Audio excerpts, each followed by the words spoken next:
잘 설명해 주시는 모든 여러분의 필요를 저분이 도와주실 것입니다. 오늘 이 시간에는 특별히 이 두 가지 부분에 대해서 SNS 선교와 개인정보 보호와 저작권에 대해서 법적인 부분이기 때문에 저희가 변호사님 한 분을 모셨습니다. 우리 자랑스러운 우리 재림교회 우리 변호사이십니다. 우리 한장헌 우리 변호사님, 그리고 우리 구리해운대 지사님이신데요. 박수로 좀 환영하겠습니다.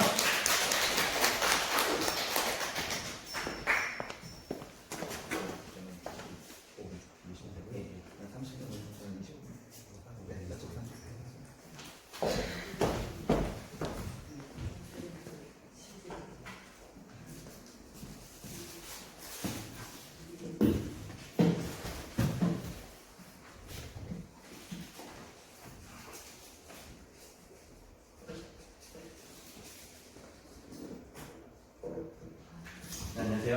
안녕하세요. 제가 도착해서 이제 예배 처음 시간부터 뒤에 앉아 있었는데 앉아서 여러분들의 뒷모습을 보면서 두려운 마음을 느끼게 됐습니다. 제가 이거 그냥 법적인 지식 전달이다라고만 생각하고 사실은 그렇게 기도를 열심히 하지 않고 평소에 제가 딴 데서 이제 강의하는 기회가 있으면 하는 것처럼 그렇게 준비를 하고 왔거든요. 근데 뭐라고 해야 될까요? 열정보다도 간절함이라고 해야 될까요? 뒤에서 여러분들 여기 전부 처음 뵙는 것 같아요. 근데 처음 뵙지만 뒤에서 앉아서 간절함이 느껴지는데 정말 중요한 이 사역에 사역과 관련된 훈련이 이루어지는 이 장소에 내가 감히 기도 없이 하나님 앞에 나왔다 이런 생각이 들었습니다. 게다가 개인 기도하는 시간에 나의 아픔을 가려주시기를, 그리고 성령 하나님께서 이곳에 임하여 주시기를 간절히 기도했습니다. 그러나 하나님의 역사가 이곳에 충만하게 임하기를 간절히 소망합니다. 제가 전달하는 것은 이 수련회 저는 첫 시간인 줄 모르고 왔어요. 예배 이후에 첫 시간인 줄 모르고 제가 왔는데 사실 그 첫 시간에 배정한 만큼 그렇게 중요한 내용이 아니에요. 선교는 성령 하나님의 인정하는 것이잖아요. 제가 이제 말씀드리는 것은 어떻게 보면 이제 스킬적인 면이기 때문에 사실은 선교의 핵심은 아닌 것이죠. 그래도 아까 이제 목사님께서 말씀 주신 것처럼 우리가 이제 선교를 좋은 뜻에서 하나님의 그 인도하심에 따라서 하는 과정에 어려움을 당하면 안 되기 때문에 그런 면에서 조금이나마 혹시 도움이 될까 해서 준비를 해봤고요. 그런 이제 저의 반응이 또 이루어지기를 간절히 바랍니다. 오늘 마침 또 저희 아침 저희 청년반 교과에서 전도에 대해서 이제 공부를 했는데 참 전도가 쉽지 않다. 우리가 전도를 생활해야 되는데 그것들을 위해서 서로 격려하자 그런 얘기들을 많이 했는데 우리 이런 것들 직접 삶에서 실천하시는 분 여러분들이 계셔서 서로 든든하고 감사한 마음입니다. 저희도 더 열심히 할 수 있도록 노력하자 그런 얘기를 했었습니다. 짧게 제 소개를 하겠습니다. 저는 이런 배달시를 짧게 우리 이제 교회와 관련된 사역들 위주로 몇 개 좀 써봤고요. 2010년에 사무실을 합격했고 그리고 이제 변호사 활동을 하고 지금 이제 강남역 근처에서 변호사 사무실 하나 운영을 하고 있습니다. 성경에 보면 우리가 너무나 잘 아는 말씀, 지금 우리에게 딱 적용되는 그런 말씀이죠. 다니엘아, 마지막 때까지 이 말을 간수하고 이거를 봉함하라. 많은 사람이 빨리 왕래하며 지식이 더하리라. 언제입니까? 지금이죠. 네, 그래서 계시록에 말씀하시기를 또 내게 말하되 이 책의 예언의 말씀을 인봉하지 말라. 때가 가까우니라 라고 말씀을 하셨습니다. 지식이 넘치고 왕래가 빠른 그런 시대에 우리가 살고 있습니다. 그래서 인봉하지 말라. 인봉하지 않는 것은 이제 표현만 놓고 보면 상당히 소극적인 표현이에요. 인봉하지 말아라 라는 것인데 우리가 이제 이 말씀을 받아들일 때는 이것을 적극적으로 풀어라 라는 뜻으로 받아들이잖아요. 그래서 이 사람의 왕래가 많고 지식이 더하는 이때에 적극적으로 우리가 선교를 할 것에 대해서 권하고 있는 그런 말씀이라고 생각합니다. 그래서 인봉하지 말라. 적극적으로 선교를 해라. 특히 여기 이제 우리 성도님들처럼 적극적으로 SNS 선교를 할 필요가 있다. 라는 말씀으로 우리가 받아들이고 그 말씀에 순종하는 것입니다. 그런데 우리나라는 민주법치국가이기 때문에 모든 행위를 그냥 마음대로 할 수 있는 것은 아니에요. 그래서 우리가 선교를 함에 있어서도 어떤 조심해야 될 부분들이 있는데 그것을 제가 이제 절차적 제약이다라고 써놨고, 아까 목사님께서 말씀 주신 것처럼 개인정보 보호, 그러니까 뭐 다른 사람의 정보를 마구잡이로 이렇게 수집을 해가지고 뭐 좋은 글귀를 뭐 이제 보내거나 그렇게 하는 것이 가능한지, 아니면 또 뭐 링크, 다른 사람의 어떤 뭐 그림, 저작물들을 갖고 와서 내 그 SNS에다가 게시하거나 그런 행위들에 있어서 어떤 법적인 문제점이 없는지 그런 부분들에 대해서 우리가 좀 검토를 해봐야 될 것 같다라는 겁니다. 자, 다른 사람들의 정보를 개인정보, 뭐 전화번호 같은 거 수집해서 좋은 성경 말씀, 하나님 성경 말씀을 전송하는 것은 개인정보보호법을 위반될까요? 처음에 시작하기 전에 일단 어떻게 생각하십니까? 될 것 같은가요? 안 될 것 같은가요? 안 될 것 같기도 하고 될 것 같기도 하고 아리송하죠. 이게 요즘 개인정보가 되게 중요시되고 있는 때이기 때문에 예전에는 없었던 문제가 사실은 이런 문제들이. 그래서 우리한테 어떤 법 질서에 관한 이런 이 개인정보 보호, 저작권 이런 부분에 대한 어떤 법 개념이 명확하게 이렇게 쌓여있지 않습니다. 그래서 사실은 법원도 마찬가지죠. 법은 정해져 있는데 그 법을 해석하는 데 있어서 법원마다 다르게 해석하는 경우도 있어요. 그래서 사실은 저도 조금 조심스러운데 계략적인 면에서 조금 말씀을 드리려고 하고, 이 질문에 대한 답은 마지막에, 그러니까 이 개인정보 보호에 대해서 마지막에 제가 말씀드리도록 하겠습니다. 개인정보, 우선 개인정보가 뭔지, 개인정보라는 게 이제 추상적이에요. 어떤 것들을 개인정보라고 하는가라고 이제 생각을 해보면, 여기 개인정보 보호법을 보면 정의가 나와 있습니다. 개인정보라고 하면 생존하는 개인에 관한 정보로서 당의 정보에 포함되어 있는 성명, 주민등록번호, 화상 등의 사항에 의하여 당의 개인을 식별할 수 있는 정보다 라고 되어 있는, 되게 어렵죠? 네, 어렵습니다. 무슨 말인지 와닿지가 않아요. 이거를 조금 설명해 보면, 생존하는 개인에 관한 정보. 여러분, 법적으로는 사람이라고 하면 두 개가 있습니다. 사람은 자연인하고 법인이 있어요. 법인 아시죠? 뭐 주식회사, 사단법인, 재단법인, 이런 것들이 이제 법인입니다. 법인은 법적으로 사람이라고 간주해 주는 것을 법인이라고 보시면 돼요. 그거 말고 우리가 일반적으로 생각하는 사람이다. 그게 바로 여기서 말하는 이제 개인, 여기 밑에 이제 한자로 쓰여 있는 자연인에 해당되는 겁니다. 그래서 개인정보보호법에서 보호의 대상으로 삼고 있는 정보의 주체는 법인이 아닌 자연인만입니다. 우리가 일반적으로 생각하는 사람의 전화번호. 법인의 전화번호는 개인정보에 해당될까요? 아닌 거죠. 네. 그래서 사람의 전화번호, 사람의 주민등록번호. 법인도 각자 법인 등록번호가 있습니다. 근데 그런 것들은 개인정보보호법에서 보호하는 그런 대상이 아니다 라고 하는 거예요. 그래서 사망으로서 간주되는 자, 이런 사람들은 사망한 사람도 안 된다 라는 내용이고요. 개인을 식별할 수 있는 정보, 이 사람에 대해서 이 사람이 어떤 사람이다 라는 것을 나타낼 수 있는 정보, 밑에 이제 뭐 설명이 나와 있는데 어렵습니다. 어려워서 저희 다음 장에 구체적인 내용들을 좀 적어봤는데, 이제 유인물 다 받으셨죠? 네, 거기에 좀 보시면 됩니다. 보면 예시들이 있어요.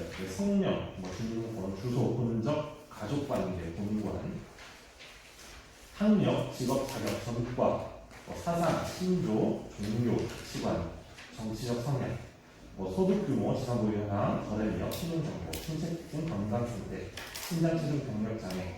요즘에는 이메일 주소, 아이디 비밀번호 그냥 다라고 보시면 됩니다. 사실 사람과 관련된 모든 것이 개인 정보에 해당됩니다. 그래서 개인 정보를 취급함에 있어서는 조심해야 한다라는 생각은 기본적으로 갖고 있어야 돼요. 그래서 남이 다른 사람에 대해서 어떤 것을 내가 정보를 들었을 때 그것을 우리가 이제 얘기하기 재밌잖아요. 다른 사람에 대해서 얘기하는 게 얼마나 재밌습니까?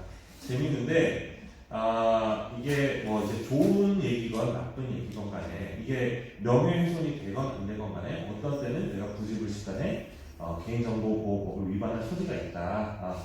물론 이제 그런 사소한 것들에 대해서 다 국가가 어떻게 규제한다거나 형사처벌한다거나 그러지는 않습니다. 그래도 우리가 이런 법 개념을 가지고 조심해야 될 필요가 있다. 이 정도 인식은 좀 필요한 것 같아요. 그걸 토대로 개인정보보호법이 규정이 되는데 어렵습니다. 어렵고 사실은 이제 시간이 저한테 주어진 시간이 많지가 않아요. 네, 제가 그 개인정보보호법이라고 해가지고 이거를 나눠드렸는데 이거 다 읽기만 해도 시간이 다른 것 같아요. 네, 이거 여기 중에서 자 저기 보시면 1장부터 9장까지가 있는데 그 중에 3장만 제가 여기 뽑아먹습니다. 3장이 우리 실생활에 가장 적용이 많이 되는 그런 내용들. 그 중에 몇 개만 좀 볼게요. 자, 개인정보보호법이라고 제가 이제 드린 유인물에 보면 제15조가 있습니다. 개인정보의 수집 보면 개인정보 처리자는 개인정보를 다루는 사람을 말하는 겁니다. 다음 각호의 어느 하나에 해당하는 경우에는 개인정보를 수집할 수 있다. 그 수집 목적의 범위에서 이를 이용할 수 있다. 라고 되어 있는데 개인정보를 수집할 수 있는 경우가 나열되어 있어요. 이거 외에는 안 된다는 거예요. 그래서 뭐 정보 주체의 동의를 받은 경우, 법률의 규정이 있는 경우, 뭐 이런 내용들이 쭉 있어요. 그 다음에 16조에 보면 또 개인정보의 수집 제한이 있어요. 개인정보 처리자는 제15조 1항 각호의 어느 하나에 해당하여 개인정보를 수집하는 경우에는 최소한의 범위에서 개인정보를 수집할 때도 최소한의 범위에서 수집해야 된다. 17조 보시면 개인정보 처리자는 어느 하나에 해당하는 경우에는 정보 주체의 개인정보를 제3자에 제공할 수 있다. 밑에 경우가 나열되어 있는데 그 위에는 내가 갖게 된 다른 사람의 개인정보를 다른 사람한테 제3자한테 넘기면 안 된다라는 겁니다. 그런 내용이 있고 그 다음에 18조 개인정보의 목적 외 이용, 제공 제한. 그래서 어떠한 법에서 정해진 특정한 목적 그 부분을 초과해서 이용하거나 다른 사람한테 제공해서는 안 된다. 뭐 이런 내용들이 있어요. 자, 뒷장으로 넘겨보시면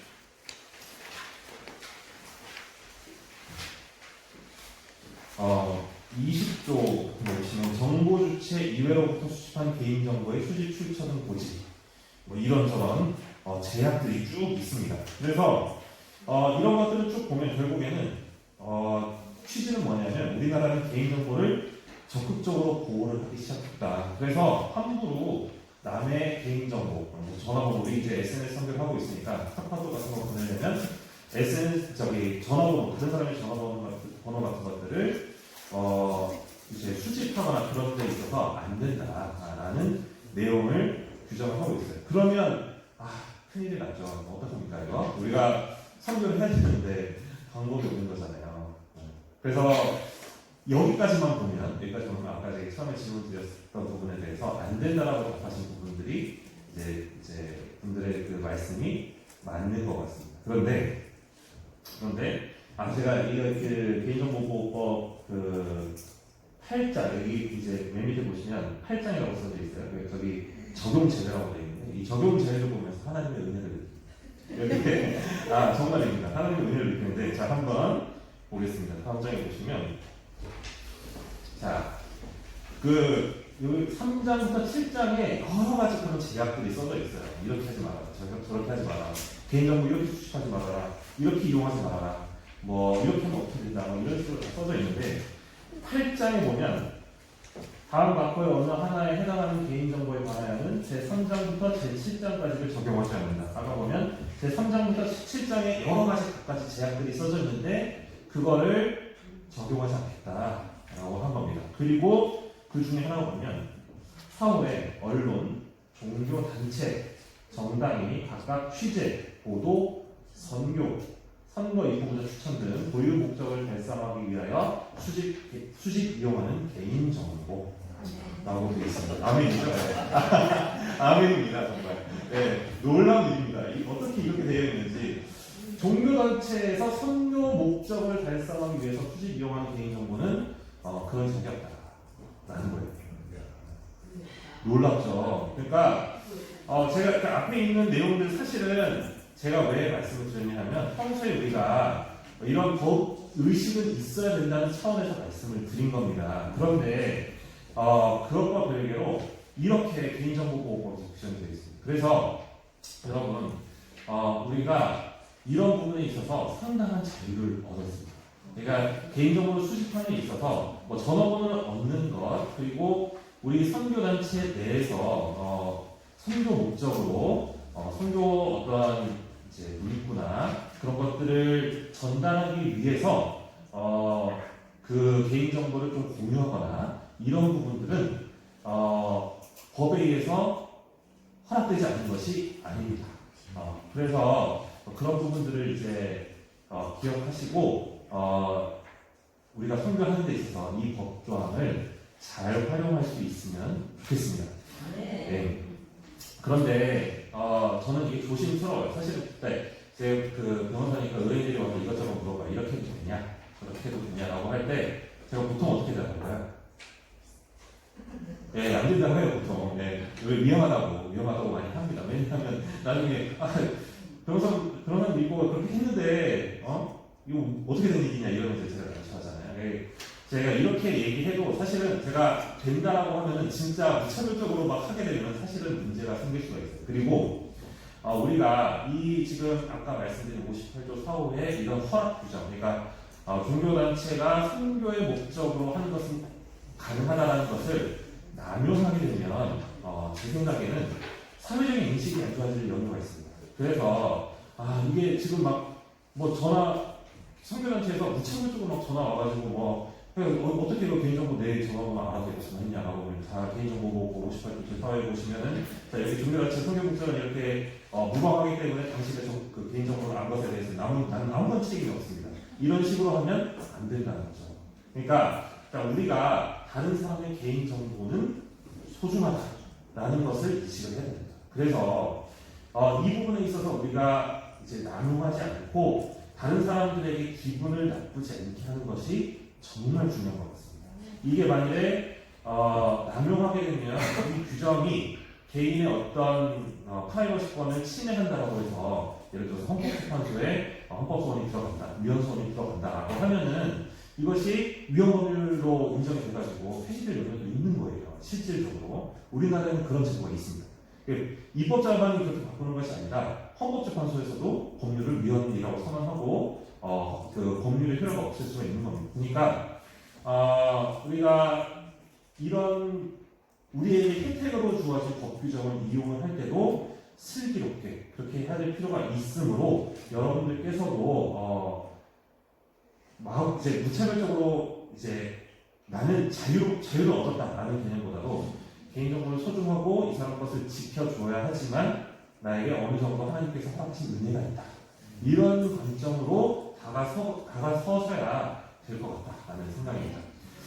그리고 그게 2번이고요. 세 번째도 이제 제 개인적인 생각입니다. 58조 4호에 보면 어떻게 되냐면 이게 좀 애매해요. 애매한 게 뭐냐면 종교단체 내 개인한테 이런 권한을 주게 됩니다. 종교단체가 선교 목적을 달성하기 위해서라고 되어 있잖아요.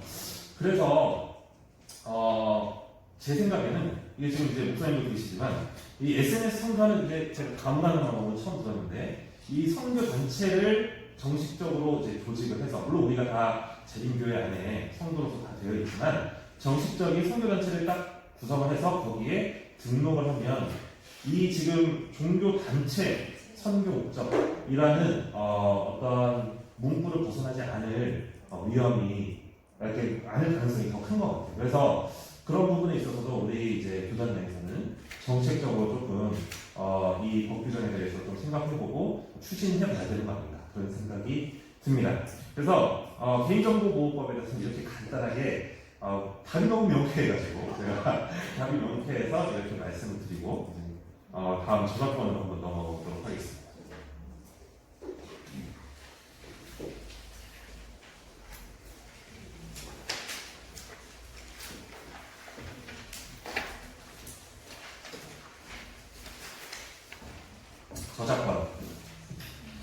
저작권이란 것도 사실은 이제 이것의 개념이 생기고 법적으로 보호를 하고 위반하는 사람을 뭐 형사처벌하고 손해배상 청구하고 이런 문화가 자리 잡힌 것이 그렇게 오래된 것이 아닙니다. 저작권의 개념을 보면 저작권이라는 것은 저작자가 자신의 저작물을 독점적으로 이용하거나 이를 남에게 허락할 수 있는 인격적 재산적 권리. 그래서 뭐 저작 인격권이 있고 저작 지상권이 있고 그래요. 근데 뭐 그런 것들을 지금 설명드릴 시간은 없습니다. 쉽게 생각해서 우리가 그림 그리면 그 그림에 관해서 남이 이걸 마음대로 그렇게 하면 안 돼. 마음대로 뭐 복제하거나 그러면 이제 안 되는 안 된다고 주장할 수 있는 권리라 이것이 이제 저작권이다라고 생각하시면 쉽습니다. 일반적으로. 저작권법의 구조를 보면 기본적으로는 그 저작자, 그러니까 그림으로 치면 화가죠. 화가에게 그 그림에 관한 배타적, 독점적 이용 권한을 부여하는 것을 전제로 일정한 경우 제3자가 이를 이용할 수 있도록 합니다. 그러니까 그림을 그리면 그 그림을 그린 사람이 독점적인 이용 권한을 갖는 거예요. 그리고 예외적인 경우에만 다른 사람이 그것에 대해서 그 이용 권한을 갖는 겁니다. 그 개인정보보호법과는 달리 저작권법에는 그런 아까와 같은 그런 규정이 없어요. 그래서 이 부분에 대해서는 우리가 더 이제 조심을 해야 돼요. 조심을 하고 우리가 이제 너무 쉬워요. 사실 요즘 저작권법 위반 사례가 정말 많습니다. 주위에 그냥 쉽게 이것저것 다 가져와서 뭐 블로그에도 넣고 페이스북에도 넣고 뭐 이렇게 되는데 그런 부분들이 나중에 이제 문제가 될 수, 사실 형사처벌이 그렇게 세지는 않아요. 세지는 않는데 어쨌든 문제가 될 수 있으므로 좀 주의는 해야 된다. 그래서 우리가 그런 것들을 이용할 수 있는 것, 남의 저작물, 남의 글, 남의 음악, 남의 그림 이런 것들을 영상 이런 것들을 내가 가져와서 내 목적, 선교 목적이라고 할지라도 그것을 쓰는 것은 일단은 예외다. 원칙적으로 가능한 게 아니라 예외에 해당될 때만 가능하고 그 예외에 어떤 것들이 있는지를 아는 것이 중요하다는 겁니다. 그래서 제가 또 이제 저작권법에 대해서 이제 이거 나눠드렸어요. 한번 보시면 여기는 몇 개를 조금 의미가 있어서 보도록 하겠습니다. 있으신지 모르겠는데 저작권법에 예외적으로 이런 경우에는 남의 저작물을 갖다가 쓸 수가 있어 라고 이렇게 얘기를 해주는 내용들이 있습니다. 보면 자, 첫 페이지에 24조의 2 보면 공공저작물의 자유이용이라고 되어 있습니다. 없으신 분들은 제가 읽어드릴게요. 국가 또는 지방자치단체가 업무상 작성하여 공표한 저작물이나 계약에 따라 지적대상권의 정보를 보유한 저작물은 허락 없이 이용할 수 있다. 어렵죠? 네. 쉽게 생각하면 국가 또는 지자체에서 만든 서식 같은 거는 그냥 막 써도 된다는 거예요. 예를 들어서 혼인신고서 양식 인터넷에 보면 엄청 많아요. 엄청 많습니다. 그거를 내가 갖고 와서 복사해서 만약에 내 블로그에 게재를 한다. 불법이 아니라는 거예요. 제가 이거 뽑아서 여러분께 나눠드렸잖아요. 저작권법이라고. 자, 이것도 마찬가지입니다. 이거는 국가에서 만든 법률이잖아요. 그래서 국가에서 만든 법률을 이렇게 뽑아가지고 복사해서 여러분께 나눠드려도 저는 저작권법에 지적되는 행위를 한 것이 아닙니다.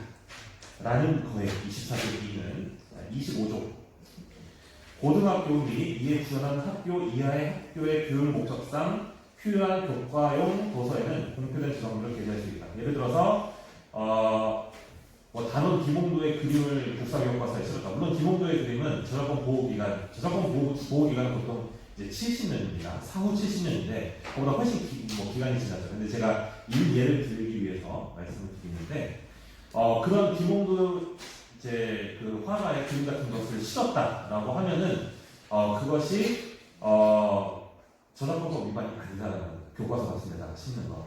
근데 이제 여기 보면 고등학교 이하라고 되어 있는데 제가 이제 대학 다닐 때만 해도 그 국사실에서 제본을 많이 했어요. 제본. 근데 제본은 안 된다는 거예요. 대학 같은 데서 그 교과서 같은 걸 제본하는 것을 하면 안 된다. 그래서 요즘 저희 때만 해도 그게 제로가 됐는데 요즘은 이제 저작권을 가지고 뭐 출판사 같은 데서 대학들을 상대로 해가지고 소송 거는 예가 있어요. 그래가지고 요새 이제 어느 정도 저는 이게 캠퍼스의 낭만이라고 생각하는데 이제는 제본 문화가 많이 없어졌다고 합니다. 그런 부분에 대해서 25조에서 설명을 하고 있는 거고요. 다음 장 넘겨보시면 29조 한번 보겠습니다. 중요한 거는 몇 개 좀 말씀드릴게요. 영리를 목적으로 하지 아니하는 공연, 방송, 영리를 목적으로 하지 아니하고 청중이나 관중 또는 제3자로부터 어떤 명목으로든지 반대급부를 받지 아니하는 경우에는 공표된 저작물을 공연 또는 방송할 수 있다. 자, 거리 공연, 우리 요즘 말로는 버스킹이라고 하는 거가 있어요. 버스킹은 그 음악을 만든 사람의 허락을 받지 않고도 할 수 있다라는 겁니다. 어떤 조건 하에서? 네, 반대급부를 받지 않고, 그러니까 돈 안 받으면, 돈 받으면 저작권 침해라는 거예요. 그 경우에는 이제 동의를 받아야 된다. 그래서 예를 들어서 이것과 딱 맞는 건 아닌데 스타벅스 아시죠 여러분? 스타벅스에 가면 이제 음악이 흘러나와요. 그것과 관련해서 그 뭐 음악 저작권 협회 그런 데서 소송을 걸어가지고 그것에 대해서 이제 문제가 됐던 경우가 있어요. 그래서 요즘은 다 돈을 낸다고 알고 있습니다. 그러니까 왜냐하면 그것을 이용해서 그걸 영위적 목적으로 스타벅스에서 이용하는 거잖아요. 결국에는 우리가 물론 커피값을 내지만 거기에 녹아들어 있는 거기 때문에 그것에 대해서 그런 제약이 있다. 그리고 우리가 음악을 사용할 때도 이런 부분들이 있어서 이게 영리적 목적. 우리가 그 상표하는 건 영리적 목적은 아니기는 하죠. 그래도 한번 좀 주의해서 볼 필요가 있고요. 뭐 이런저런 제약들이 있습니다. 30조는 저 PPT 한번 봐봤는데 30조를 보면 공표된 저작물을 영리를 목적으로 하지 않냐고 개인적으로 이용하거나 가정 및 이에 준하는 한정된 범위 안에서 이용하는 경우에는 그 이용자는 이를 복제할 수 있다. 예를 들어서 이제 뭐 여기 찬양하시는 분들이 계신지 모르겠어요. 저도 이제 그래서 찬양대장을 맡고 있습니다. 근데 찬양대를 하다 보면 악보 같은 것이 좀 문제가 될 때가 있어요. 악보를 다운받아서 교회에 이제 악보 보면 다 카피라이트하고 해가지고 이 악보는 무단전제 것이 금지되어 있습니다. 뭐 이런 식으로 밑에 써져 있잖아요. 그것이 여기 보면 공표된 저작물을 영리를 목적으로 하지 아니하고 개인적으로 이용하거나 가정 및 이에 준하는 한정된 범위. 이에 준하는 한정된 범위가 교회를 포함하는지가 조금 애매합니다. 애매해요. 애매하고 이것과 관련해서 어떤 기업에서 공표된 저작물을 이용해서 이게 소송이 걸리니까 우리 기업 내에서만 사용했다라고 했는데 그게 받아들여지지 않은 그런 예가 있습니다. 그래서 교회는 기업보다는 왠지 좀 약한 것 같고 가정보다는 조금 센 것 같아요. 이것이 문제가 되지 않았어요. 아직까지는 법원에서 문제가 되지 않았는데 어쩌면 조금 위험할 수도 있습니다. 솔직하게 말해서 그래서 그런 부분들이 있다라는 거고요.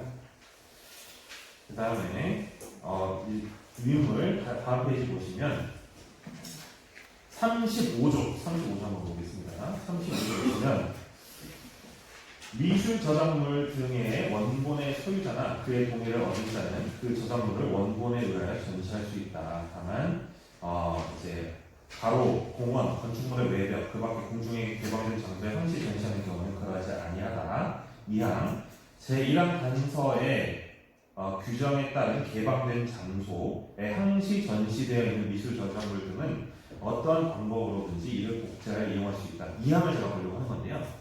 자, 여러분 광화문에 갔습니다. 광화문에 딱 갔는데 광화문에 가면 유명한 이제 동상이 두 개가 있어요. 뭐죠? 네, 이순신상하고 세종대왕상이 있죠. 자, 우리 시골에서 저는 고향이 제주도입니다. 제주도인데 서울에 딱 놀러 왔어요. 놀러 와가지고 광화문에 갔습니다. 가가지고 제주도세요? 아유, 고맙습니다. 네, 딱 광화문에 가가지고 지금 우리 팔회전에서 보던 이제 이순신상을 배경으로 우리가 사진을 셀카를 딱 찍었어요. 그러면 저작권법 위반일까요? 아닐까요? 아닌 것 같아요? 아닌 것 같아요? 네, 아니라는 겁니다. 이게 보시면 제1항 단서의 규정에 따른 개방된 장소, 광화문 개방된 장소죠. 개방된 장소에 항시 전시되어 있는 이순신상, 세종대왕상 같은 그 저작물은 미술 저작물들은 이를 복잡하게 이용할 수 있다는 겁니다. 그런데 여러분, 그것은 뭐 우리 관념상 너무 당연하잖아요. 근데 예를 들어서 우리가 큰 호텔이 있다고 쳐봅시다. 아주 유명한 뭐 예를 들어서 하얏트 호텔 같은 데 딱 들어갔어요. 1층 로비 딱 갔는데 명화가 걸려 있는 겁니다. 명화가 딱 걸려 있는 거예요. 그래서 우리 그런데 로비 가면 자연스럽게 사진 딱 찍잖아요. 자, 야 얘들아 저기 딱 서봐. 딱 찍어요. 자, 저작권법 위반일까요? 아니죠. 아닐 것 같죠. 그거는 저작권법 위반이라고 하는 예가 있습니다. 그러니까 여기 개방된 장소에 호텔 1층 로비가 해당되지 않는다라는 그런 예가 있어요. 그래서 우리가 무의식 중에 하는 행위들 중에 그런 것들이 있습니다. 사실은 그런 것도 그렇다고 해서 그거 올린다고 해가지고 사실은 뭐 그 저작권자가 와서 막 형사처벌 하거나 그러지는 않는데 어쨌든 그런 것들이 하나하나 어떤 때는 위험할 수 있다. 사실은 어떤 때는 연락이 오기도 해요. 내용 증명 같은 거 보내기도 해요. 요즘 그런 것들은 제가 마지막에 좀 말씀드리겠습니다.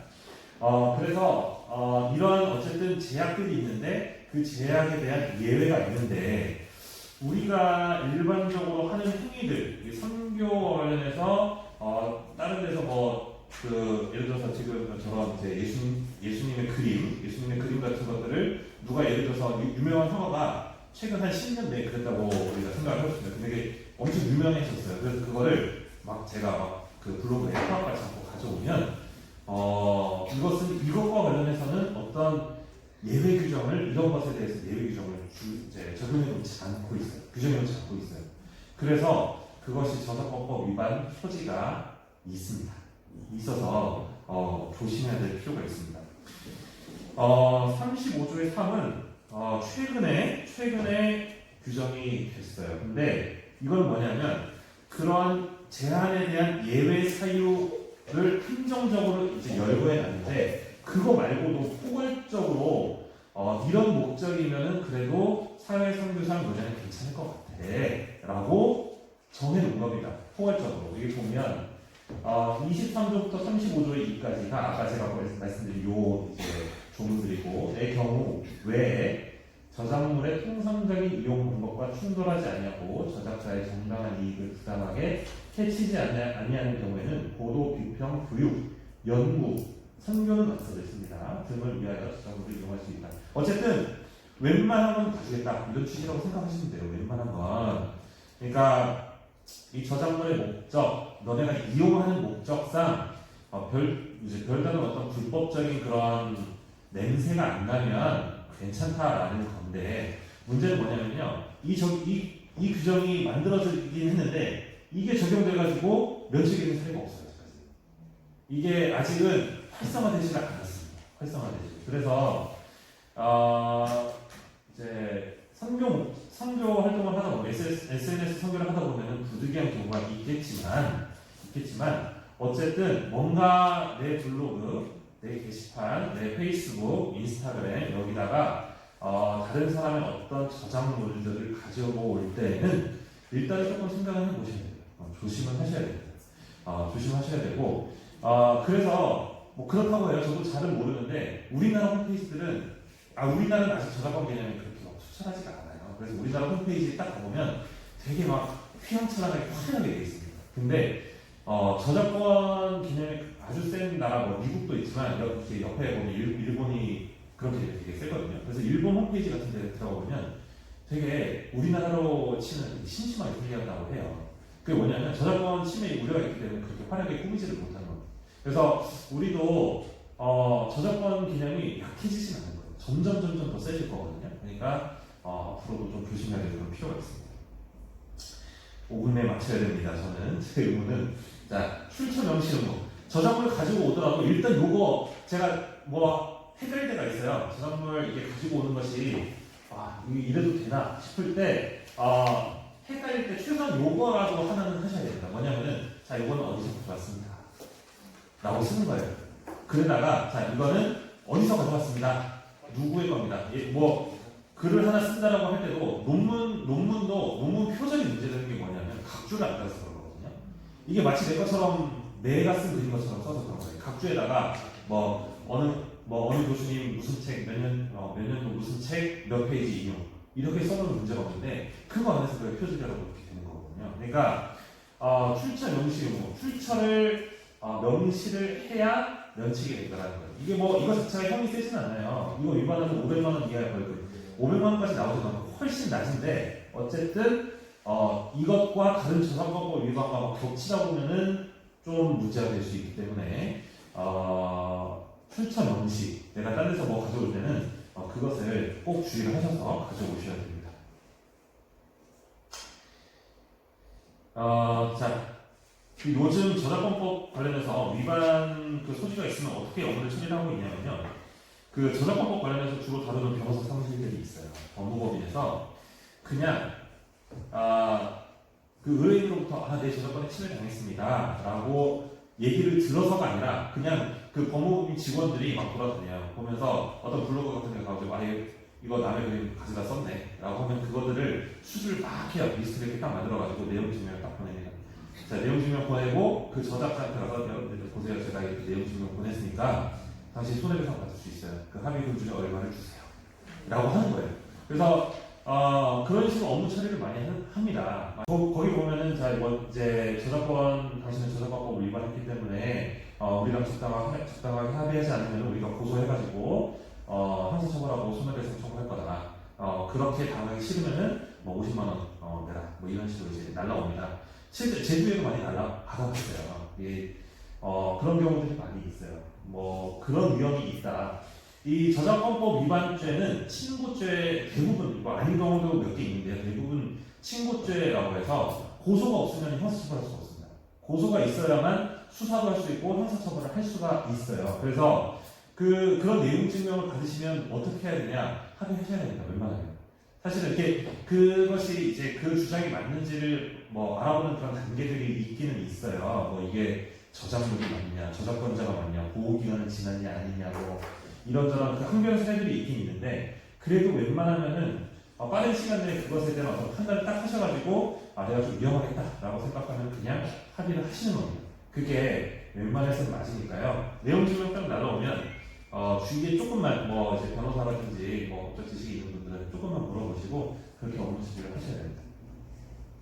자, 구체적으로 몇 경 한번 이건 되는지 안 되는지 한번 봅시다. 자, 링크 이제 뭐 보다가 인터넷에서 이렇게 쭉 보다가 좋은 말씀과 관련된 어떤 글과 이렇게 잘 구성된 것들이 있어서 이거를 내 SNS를 이용하는 분들에게 보여주고 싶어서 링크를 넣었습니다. 될까요? 안 될까요? 저작권법 침해다? 아니다. 아니다. 네. 믿음으로. 아닙니다. 믿음으로. 아닙니다. 링크를 넣는 것은 저작권 침해 자체가 아니다라는 것이 법원의 입장입니다. 번역입니다. 번역. 제가 이제 외국어에 외국어에 관한 은사가 있어요. 그래서 좋은 그 외국 우리가 뭐 일반적으로 접하기 힘든 어떤 뭐 다른 희소 언어 같은 것들을 이제 알게 돼가지고 거기에 좋은 글귀를 봐서 그거를 번역을 했습니다. 그대로 번역을 해서 뭐 이렇게 책을 출판한다든지 아니면 어디 퍼온다든지 그렇게 했어요. 자, 저작권법 위반입니까 아닙니까? 예, 이것은 위반입니다. 이건 위반이에요. 번역할 때는 번역에 관한 어떤 이제 동의나 저작권자의 그런 허락을 받아야 되는 거예요. 어렵죠. 외국에 있는 그 사람 어떻게 다 쫓아가서 동의를 얻었습니까? 어려운 부분이 있어요. 근데 그런 것과 관련된 동의를 받는 또 어떤 절차들이 있어요. 이제 법정 허락이라는 그런 제도들이 있어요. 그래서 뭐 한국 저작권 협회 여러분 이제 이거는 하나 이제 기억해 두십시오. 내가 동의를 얻어야 되는 동의를 얻어서라도 게시하고 싶은 정말 좋은 어떤 저작물이 있습니다. 근데 저작자를 알지를 못하겠어요. 그런 데는 어떻게 하는 거냐면 한국저작권위원회에 전화하셔가지고 법정 허락을 받고 싶다라고 하면 거기서 알아서 합니다. 네, 거기서 다 해줘요. 그렇게 하시면 되세요. 자, 캐릭터 예를 들어서 뽀로로가 있다고 칩시다. 뽀로로 캐릭터를 내 블로그에 갖고 와서 게시를 했습니다. 저작권법 위반입니까 아닙니까? 위반인가요? 아닌가요? 위반 같습니다. 자, 캐릭터는 저작권의 대상이 아니라는 것이 법이죠.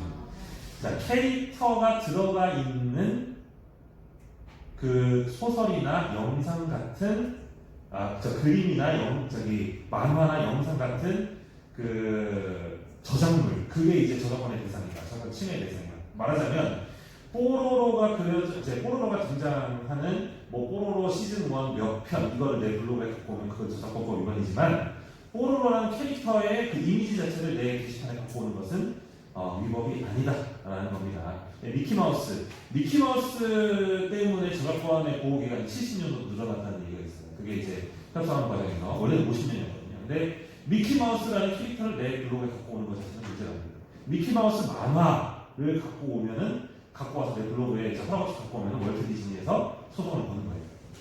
그렇게 이해하시면 됩니다. 예.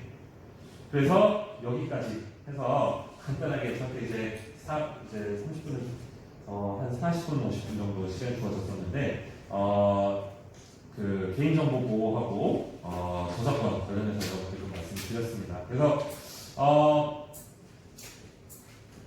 이거는 이제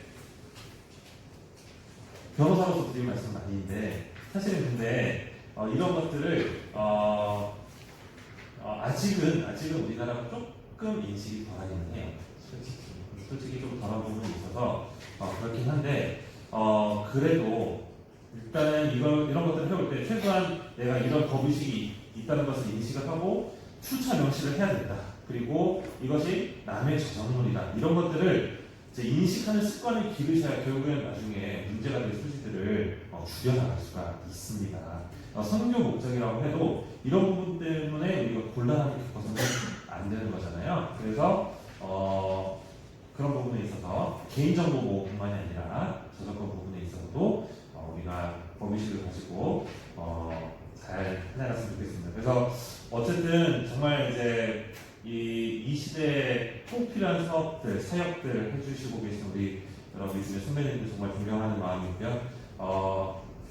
그 사역에 성령 하나님의 도우심이 충만하게 이루어지기를 간절히 소망합니다. 네, 감사합니다. 혹시 궁금한 거 여러분이 이제 개인 정보나 이렇게 남이 SNS 하시면서 만난 어떤 어려움 중에 궁금한 것이 있으면 짧게라도 좀 질문하실 분 계실까요? 네. 아니 그림이 예를 들면 그림 같은 거를 내가 돈 주고 사서 이렇게 찍어서 SNS나 뭐 이렇게 활용하고 이렇게 하는 것도 걸려요? 그러니까요. 그런 건 아니에요. 그림의 소유권하고 저작권은 다릅니다. 그러니까 그림을 사면요, 그 그림의 소유권은 저한테 있잖아요. 근데 이제 저작권도 인격권이 있고 저작 재산권이 있다고 제가 말씀드렸는데 저작 인격권은 그 내용들이 몇 개 있어요. 근데 저작 인격권은 하나도 양도가 되지 않아요. 그리고 저작 재산권은 양도가 됩니다. 근데 그림을 샀다는 것이 일반적으로는 저작 재산권에 관한 포기일 가능성이 높기 때문에 보통은 문제가 되지 않아요. 보통은 문제가 되지 않습니다. 네, 라고 말씀을 드리는데 꼭 그렇지는 않다. 라고밖에 제가 말씀드릴 수가 없어요. 네, 이게 왜냐면 케이스 바이 케이스이기 때문에 그렇습니다. 이게 그 저작자가 그 그림을 그린 화가가 어떤 의사였는지가 사실 좀 더 중요한 건데 그렇습니다. 네. 사용에 대해서 여기가 이미지에 네. 스마트폰으로 글그림 주거나 해서 폰트 사용 있잖아요. 예쁜 이미지에 성경 말씀을 담아서 할 때 네. 폰트가 저작권법에 어느 정도가 위반이 되고 위반이 안 되고 폰트의 경우에는 폰트가 배포될 때는 거의 다 제가 알기로는 그 이용 허락이 있는 것으로 알고 있습니다. 그러니까 말하자면 폰트를 구매하고 사잖아요. 저작 핸드폰에 폰트가 있지만 또 그렇게 아닌 컴퓨터를 할 때는 예를 그래픽을 할 때는 네. 우리가 그냥 그거 다운받은 폰트를 있잖아요. 불법으로 다운받은 폰트. 자, 정답이 나온 것 같습니다. 그러니까 그건 안 됩니다. 네, 네.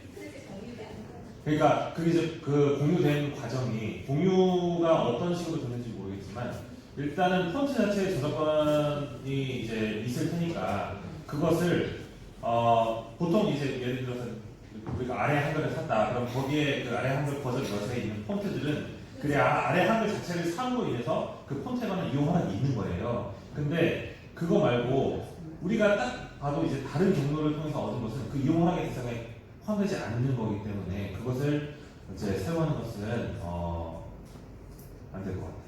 안될 거가 아니라 안 됩니다. 진짜 예. 폰트는 별도로다가 핍니다. 예, 그렇다고 합니다. 네. 별도로 푼다고 합니다. 네. 폰트나 그런 건 절대로 네, 네, 추적해서 옵니다. 네. 아까 그 사진 얘기했는데요. 네. 백두산 그림 하나를 사서 음, 내가 딴 데 이용했다. 그러면 100% 쫓아와서 얼굴 나오고. 네, 그럴 수 있습니다. 뭐 100%까지는 아니지만 어쨌든 그럴 수 있습니다. 네, 네. 이거는 가다로프를 만든다든지 뭐 하면은 꼭그 사진을 추적해서 옵니다. 근데 맞습니다. 다른 사람의 그림이 있잖아요. 네. 다른 사람의 그림은 제가 덧칠을 했다. 그 동일성 유지권이라는 것도 있어요. 저작권의 내용에 보면 동일성 유지권이라고 있는데 그것도 조금 문제가 있습니다. 동일성 유지권을 침해할 여지가 있습니다. 저작권의 내용 중에 그런 내용이 있습니다. 저작권이 많이 궁금하시군요. 네. 또 있으신가요?